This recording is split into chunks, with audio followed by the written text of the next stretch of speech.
Vous vous êtes déjà senti perdu, questionnant le but de votre existence? Peut-être avez-vous traversé des moments de doute, où la foi semblait glisser entre vos doigts comme du sable fin. Mon fils, ma fille, je comprends votre lutte. C'est pourquoi aujourd'hui je viens à vous avec un message d'espoir et de clarté. Dans les prochaines paroles, je révélerai des preuves irréfutables de l'existence de Dieu, fondées sur la sagesse de saint Thomas d'Aquin. Ce n'est pas seulement une leçon de théologie, c'est une invitation à transformer votre vie, à renforcer votre foi et à trouver un but plus grand dans chaque respiration que vous prenez. Préparez votre cœur et votre esprit.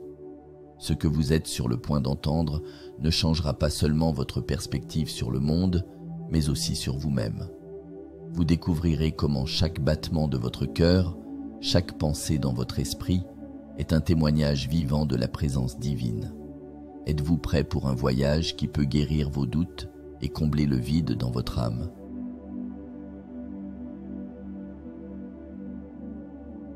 Vous vous êtes déjà demandé d'où vient tout cela? Regardez autour de vous. Le monde en mouvement constant, la vie pulsant dans chaque recoin. Mais comment tout a-t-il commencé? Cette réflexion n'est pas seulement un exercice intellectuel, c'est un voyage qui peut transformer votre perspective sur la vie et renforcer votre foi en Dieu. Imaginez-vous comme un enfant curieux, observant une rangée de dominos tomber. Chaque pièce pousse la suivante, créant une réaction en chaîne fascinante. Mais qui a mis la première pièce en mouvement? C'est l'essence de l'argument du premier moteur immobile de saint Thomas d'Aquin, une idée qui peut révolutionner votre compréhension de l'existence de Dieu. Pensez au changement dans votre propre vie. Chaque décision, chaque événement, chaque moment de croissance. Tout cela est mouvement, transformation. Maintenant, élargissez cette vision à tout l'univers. Les étoiles tournant, les planètes orbitant, les cellules se divisant. Tout est en mouvement constant, en perpétuel changement. Mais d'où est venu le premier élan? Aquin soutient qu'il doit exister une force primordiale, un moteur qui a initié tout ce mouvement sans être lui-même mu par quoi que ce soit d'antérieur. Ce concept peut sembler abstrait, mais ses implications sont profondément personnelles. Cela signifie qu'il y a un but, une intention derrière toute existence, y compris la vôtre. Réfléchissez au moment où vous avez ressenti une direction dans votre vie, un appel inexplicable. Ceux instants où quelque chose de plus grand semblait guider vos pas. Et si ces moments étaient des échos de ce mouvement primordial, des murmures du Créateur dans votre voyage? Cette idée n'est pas seulement une théorie philosophique, c'est une invitation à la contemplation, à la gratitude. Chaque battement de votre cœur, chaque respiration, chaque pensée, tout cela fait partie d'une grande chorégraphie cosmique initiée par le toucher divin. Comment cela change-t-il votre perception du monde et de votre place en son sein?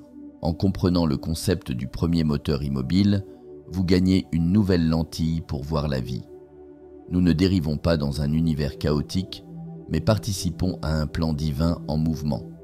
Cette perspective peut apporter du réconfort dans les moments difficiles et du sens à chaque action. Après tout, s'il y a un initiateur de tout mouvement, chaque pas que vous faites a un sens dans le grand dessein de la création. En contemplant ce premier moteur, cette force primordiale qui a initié tout mouvement, de nouvelles questions surgissent. Si Dieu est le commencement de tout mouvement, comment se rapporte-t-il à tout ce qui existe? Son influence se limite-t-elle seulement au premier élan, ou continue-t-il de soutenir toute l'existence? Ces questions nous mènent à un voyage encore plus profond, explorant non seulement le début du mouvement, mais la nature même de l'existence et sa relation avec le Créateur.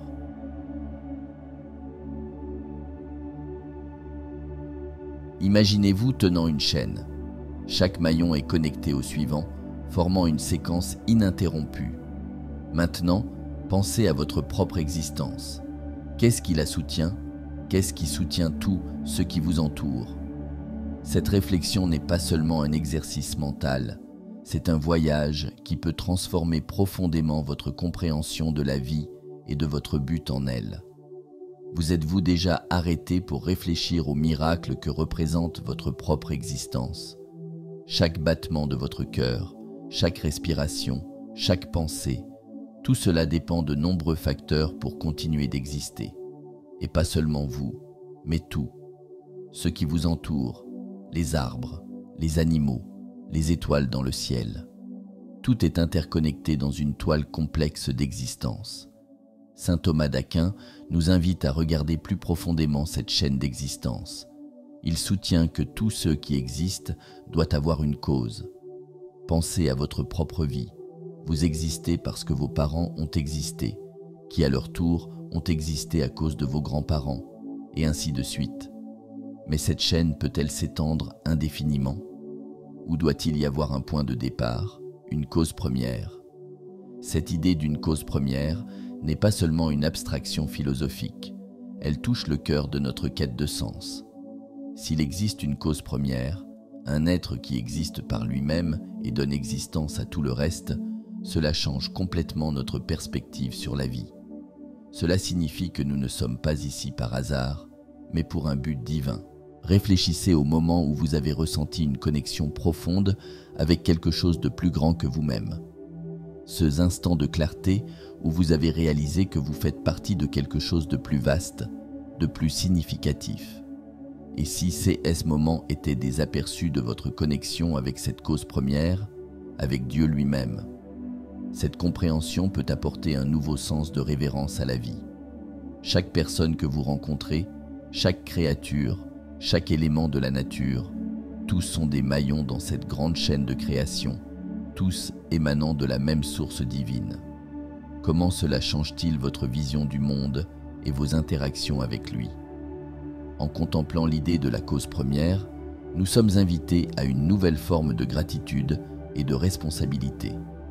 Si notre existence est un don de cette cause première, comment pouvons-nous honorer ce don? Comment pouvons-nous vivre d'une manière qui reflète la grandeur et l'amour du Créateur qui nous a donné existence? Cette réflexion sur la chaîne de la création nous amène à questionner non seulement l'origine de notre existence, mais aussi sa nature. Si tout dépend d'une cause première pour exister, quelle est la relation entre le nécessaire et le contingent dans l'univers? Cette question nous conduit à une exploration encore plus profonde de la réalité qui nous entoure et de notre place en son sein.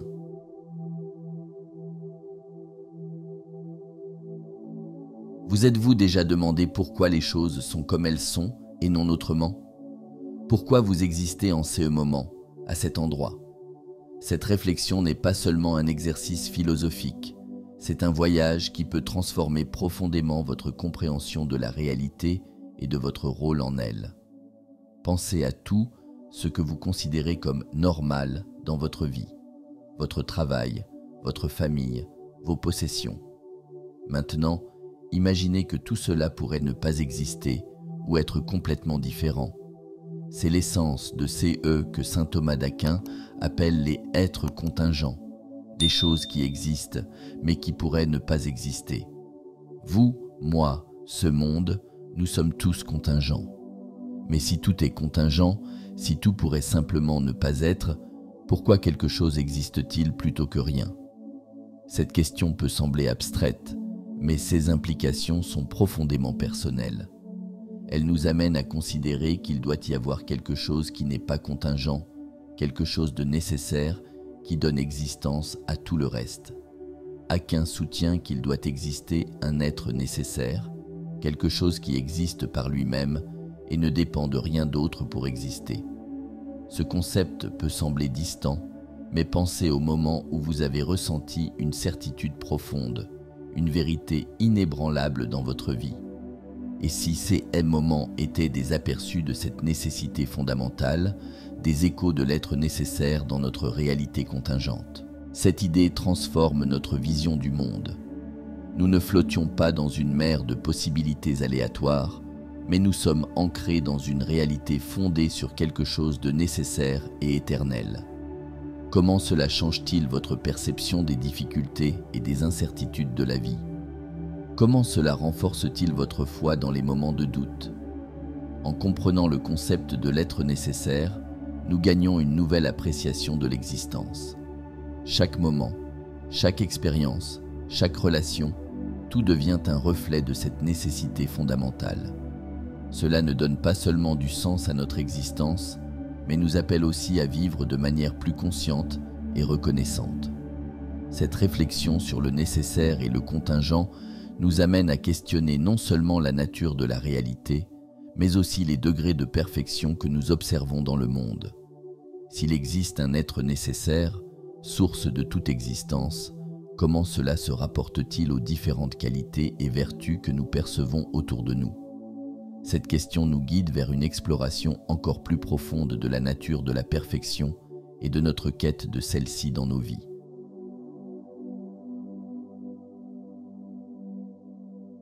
Vous vous êtes déjà demandé pourquoi nous admirons certaines qualités chez les gens? Pourquoi nous recherchons la bonté, la vérité, la beauté? Cette réflexion n'est pas seulement sur des idéaux abstraits, c'est un voyage qui peut transformer profondément votre compréhension du but de la vie et de votre connexion avec le divin. Pensez aux personnes que vous admirez le plus. Qu'est-ce qui les rend spéciales? Peut-être est-ce leur bonté, leur sagesse ou leur courage. Maintenant, imaginez ces qualités comme les échelons d'une échelle, chacun nous élevant un peu plus. C'est l'essence de l'argument des degrés de perfection de saint Thomas d'Aquin. Aquin nous invite à observer que dans le monde, il existe des choses plus ou moins parfaites, plus ou moins nobles, plus ou moins belles. Mais pourquoi faisons-nous ces comparaisons? D'où vient ce sens inné que certaines choses sont meilleures que d'autres? Cette question nous amène à considérer l'existence d'un standard suprême, d'un être qui est la perfection même. Réfléchissez au moment dans votre vie où vous vous êtes senti inspiré à être meilleur, à grandir, à vous perfectionner. Ces impulsions ne seraient-elles pas des échos de quelque chose de plus grand, des reflets d'une perfection suprême qui nous appelle à ascensionner? Comment cette idée change-t-elle votre perspective sur vos propres efforts de croissance personnelle et spirituelle? Ce concept d'un être parfait n'est pas seulement une idée philosophique, c'est une invitation à la transformation.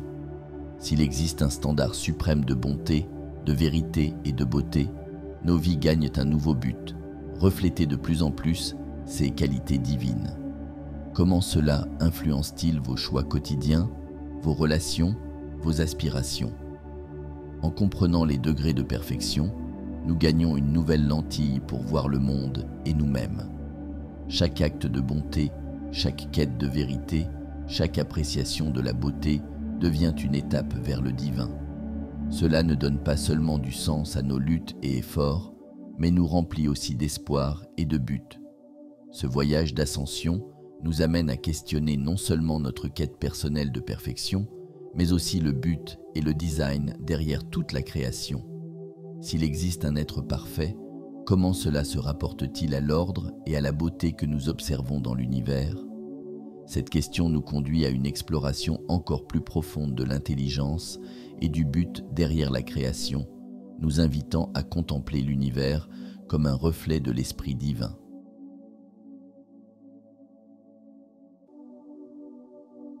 Vous êtes-vous déjà arrêté pour observer la complexité et la beauté incroyable du monde qui vous entoure?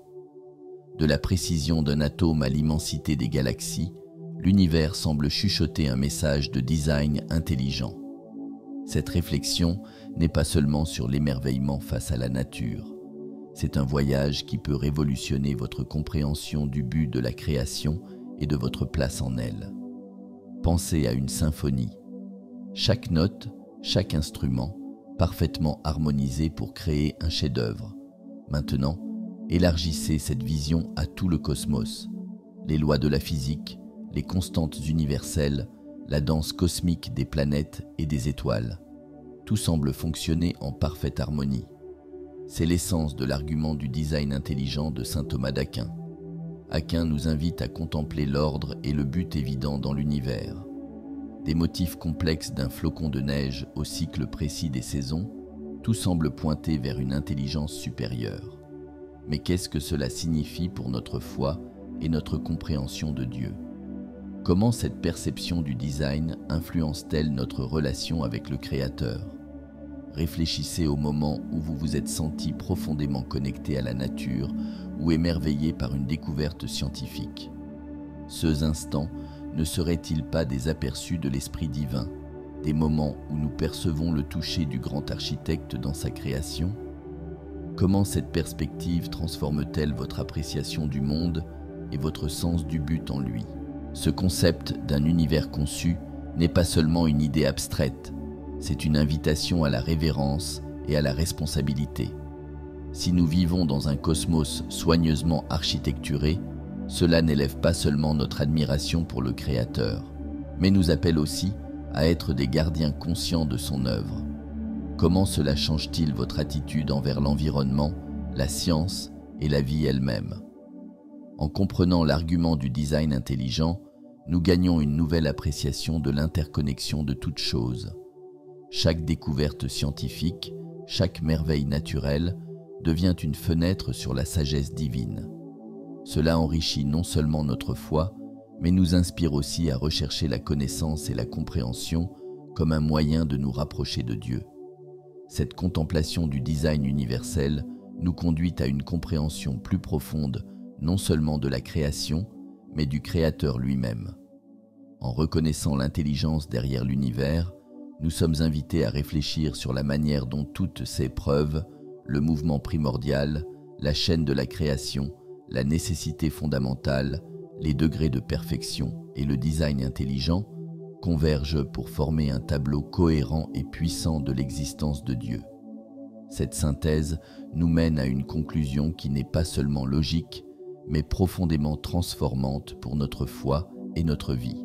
Chers frères, chères sœurs, si ce message a touché votre cœur et a fait sens pour vous, je vous demande humblement de faire votre part. Laissez un commentaire ci-dessous en bénissant vos frères et sœurs. Rappelez-vous, chaque mot d'amour que vous partagez peut être le miracle que quelqu'un attendait. Beaucoup de ceux qui regarderont ce message cherchent une lumière, un signe. Ne sous-estimez pas le pouvoir de vos paroles. Elles peuvent être cette lumière, cet espoir. Elles peuvent sauver quelqu'un. Créons ensemble une chaîne d'amour et de bonté. Je compte sur vous dans les commentaires ci-dessous. Je tiens à vous remercier dès maintenant de tout mon cœur pour votre gentillesse et votre temps passé avec moi dans ce message. Si vous n'êtes pas encore abonné à cette chaîne, je compte sur votre inscription pour que nous puissions grandir et ainsi diffuser le message de Dieu à de plus en plus de personnes et rendre le monde un endroit meilleur pour vivre. Et si vous êtes resté jusqu'ici, je suis sûr que vous cherchez une vie plus complète avec Dieu, plus heureuse, plus abondante. C'est pourquoi je vous suggère de regarder cette vidéo qui apparaît maintenant sur votre écran. Je suis sûr que ce message touchera votre cœur. Elle a été faite avec beaucoup d'amour et de soin pour vous. Laissez un amen dans les commentaires. Que Dieu nous bénisse abondamment.